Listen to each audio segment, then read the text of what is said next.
भारत के left lobby और America में कुछ ज्यादा फर्क नहीं है।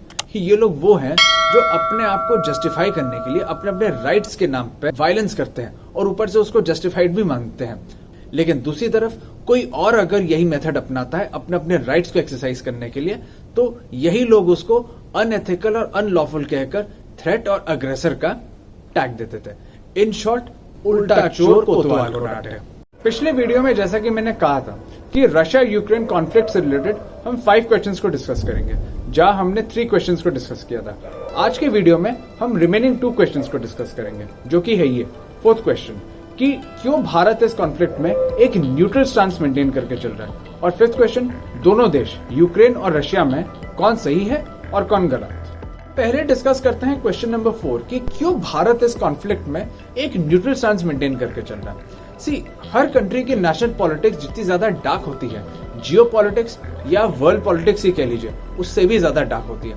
क्योंकि जियो पॉलिटिक्स के बारे में मेरा तो एक ही कहना है, the deeper you dive the creepier it gets. क्योंकि जिस पॉइंट पे मेरी, आपकी और हम सब की समझ जियो पॉलिटिक्स को लेके खत्म होती है, जियो पॉलिटिक्स एग्जैक्टली उस पॉइंट से जाके शुरू होती है। और जैसा कि हमने पिछले वीडियो में डिस्कस किया था यूक्रेन और भारत के रिलेशंस के बारे में, ठीक उसी तरह रशिया और भारत के भी रिलेशंस है, not just diplomatic but strategic as well. जहां 1971 वॉर के टाइम पे पूरा वेस्टर्न वर्ल्ड, खासकर यूके और यूएसए, चाइना के साथ भारत को घेरने की पूरी तैयारी कर चुका था। उस तरफ रशिया ही था, रशिया ही एकमात्र ऐसा देश था जिसने अपनी नेवी को डिस्पैच कर इन सारे देशों को किनारे कर दिया था। और 1971 वॉर हम भारतीयों के लिए एक डिसाइसिव विक्ट्री साबित हुआ था। इसके अलावा यूएनओ में और वर्ल्ड स्टेज पे रशिया ने हमेशा भारत को सपोर्ट किया, फिर चाहे वो 1998 का न्यूक्लियर टेस्ट हो, कश्मीर इशू हो, surgical strike, Balakot air strike, article 370 का रिमूवल हो, या भारत का यूएन सिक्योरिटी काउंसिल में कैंडिडेचर ही क्यों ना हो। वर्ल्ड पॉलिटिक्स के हर स्टेज पे रशिया ने भारत का सपोर्ट किया है। वही दूसरी तरफ यूक्रेन हमेशा भारत के अगेंस्ट था। इसी के साथ साथ हम भारतीयों को ये बात भी समझनी चाहिए कि हमारे तीनों आर्म फोर्सेस के 70% डिफेंस हार्डवेयर रशिया से इंपोर्ट किए जाते हैं, latest being the S-400 defence system. और एक और बात हम भारतीयों को ये भी समझनी चाहिए कि रशिया जहां चाइना से अलाइंड हो जाता है यूएसए को काउंटर करने के लिए, वही दूसरी तरफ हम भारतीयों से अलाइंड हो जाता है अगर चाइना ने हम भारतीयों के खिलाफ कोई अग्रेशन किया हो।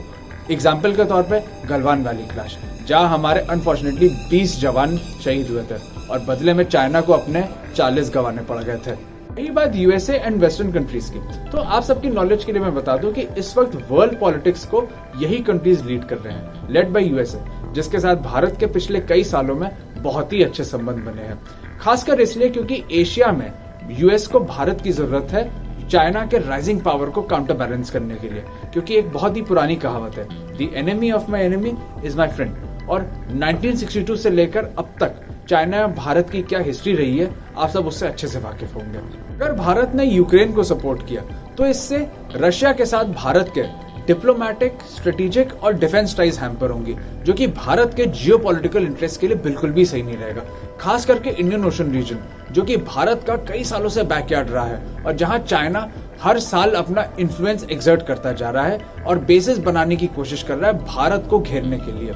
ठीक उसी तरफ अगर भारत डायरेक्टली रशिया को सपोर्ट करे तो इससे यूएसए के साथ साथ पूरे वेस्टर्न वर्ल्ड के साथ भारत के रिलेशंस खराब होंगे और सैंक्शंस लगते देर नहीं लगेगी। खास करके काटसा, countering American adversaries through sanctions act, जिससे भारत के एक्सपोर्ट्स, भारत की इंटरनेशनल इंटरेस्ट और भारत की फॉरेन पॉलिसी पे बहुत गहरा असर पड़ सकता है। यही कारण है कि भारत इस पूरे कॉन्फ्लिक्ट में एक न्यूट्रल स्टांस बना के चल रहा है और इसको एंड करने के लिए डायलॉग का सजेशन दे रहा है। आते हैं क्वेश्चन नंबर 5 पे कि दोनों कंट्रीज रशिया और यूक्रेन में कौन सही है और कौन गलत। वेल, इसका answer is highly opinionated, but मैं इस पे कुछ पॉइंटर्स जरूर दूंगा और आप डिसाइड करिए कि दोनों में सही गलत कौन है और कमेंट सेक्शन में मुझे इस बारे में जरूर बताइएगा। सो स्टार्टिंग विद यूक्रेन को नेटो मेंबर बनना था अपनी मिलिट्री को स्ट्रेंथन करने के लिए, यूरोपियन यूनियन का मेंबर बनना था अपनी इकोनॉमी को स्ट्रेंथन करने के लिए।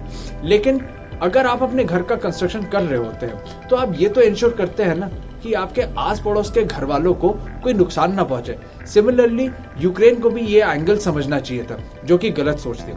और रशिया जैसे मिलिटरीली पावरफुल नेबर को आई बॉल करने से पहले खुद की मिलिट्री को स्ट्रेंथन डेवलप करना चाहिए था, ताकि रशिया अटैक करने से पहले कॉन्सिक्वेंसेस का अच्छे से अंदाजा लगा पाता। और अगर आप एक मिडिल क्लास फैमिलीज में पले बड़े हैं तो क्या आप एक माफिया से बेयर करना पसंद करेंगे? Obviously not. इनसे बेयर करने के लिए आपको एक माफिया लेवल का पावर ब्रोकर होना पड़ेगा। अगर आप एक माफिया लेवल के पावर ब्रोकर है तभी आप एक माफिया से बेयर कर पाएंगे। अनदर थिंग जो यूक्रेन को समझना चाहिए था, जो कि एक बहुत ही बेवकूफी भरी चीज थी। Coming to Russia, Russia NATO को अपने लिए हमेशा से एक नेशनल सिक्योरिटी थ्रेट मानता आया है, जिस बारे में हमने पिछले वीडियो में डिस्कस किया था, जो कि एकदम रशिया की सोच बिल्कुल भी गलत नहीं है। क्योंकि हर कंट्री का अपना अपना थ्रेट एनालिसिस होता है, लेकिन अगेन आपकी पावरफुल मिलिट्री है, अपने से वीकर कंट्री पे अग्रेशन करना, उसको अटैक करना गलत बात थी। आज की डेट में किसी भी कंट्री की मिलिट्री का सोल पर्पस होता है deterrence and not aggression. In this current era, इस एरा में जो कंट्री पहले अटैक करती है, जो वॉर शुरू करती है, वही कंट्री वर्ल्ड स्टेज पे अपना वर्चस्व होता है, जो कि आज की डेट में रशिया के साथ हो रहा है और जिस पर यूएनओ ने बड़े बड़े सैंक्शंस लगा दिए हैं। हमारी ये वीडियो इनकम्प्लीट कहलाएगा अगर यहाँ हमने अमेरिका की ना बात करी, जो बेगानी शादी में अब्दुल्ला दीवाना बनने हर कॉन्फ्लिक्ट में घुस जाता है।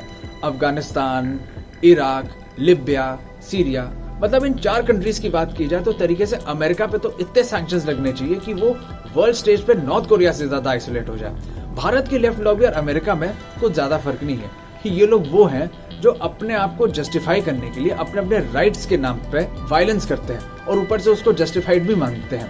फर्क बस इतना है कि अमेरिका ऐसा करके अपने आप को protectors of the free world की ब्रांडिंग करता है और भारत के लेफ्ट लॉबी अपने आप को प्रोटेक्टर्स ऑफ डेमोक्रेसी की ब्रांडिंग करते हैं। लेकिन दूसरी तरफ कोई और अगर यही मेथड अपनाता है अपने अपने राइट्स को एक्सरसाइज करने के लिए, तो यही लोग उसको अनएथिकल और अनलॉफुल कहकर थ्रेट और अग्रेसर का टैग देते थे। इन शॉर्ट, उल्टा चोर कोतवाल को डांटे। आज की वीडियो में हमने जो पॉइंट्स डिस्कस किए हैं उस बारे में आपकी क्या राय है, क्या आपका कहना है उस बारे में कमेंट सेक्शन में आप मुझसे जरूर शेयर करिएगा। बाकी वीडियो को ज्यादा शेयर करिए, चैनल को सब्सक्राइब करिए, बेल आइकन दबाइए और कोई भी नोटिफिकेशन को प्लीज मत मिस करिएगा। Stay tuned to my next video and जय हिंद आप सभी को।